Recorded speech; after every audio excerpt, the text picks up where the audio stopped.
A Kariba man was swept away while crossing the flooded Nyanza River, and his body was recovered several kilometers downstream last weekend. At least 6 cars were also trapped after the Mutoranhanga River Bridge was badly damaged, while large boulders covered the Chiraramakand Road, cutting off Kariba and Gach Gach from the rest of the country.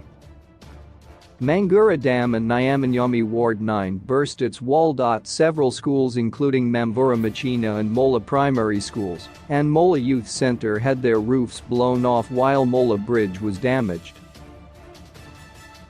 Kariba District Assistant Development Coordinator Mrs. Patience Mubango said efforts were underway to remove the boulders from the roads and repair Mola Bridge.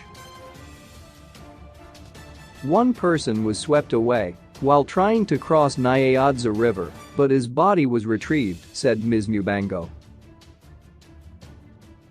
Mangura Dam in Ward 9 burst and lost all the water, while there was a rock fall on Jonga Mountain. Gach Gach Road is closed. Tractors have failed to remove the boulders owing to their sizes, and efforts are now being made to secure heavier equipment to remove the rocks.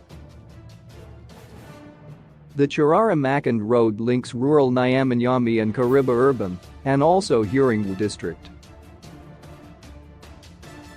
It is used to transport patients and supplies to Kariba District Hospital from Sayakabvu and Mola. The storms also left houses flooded at Marangora and rockfalls along the Harare-Chirundu Highway.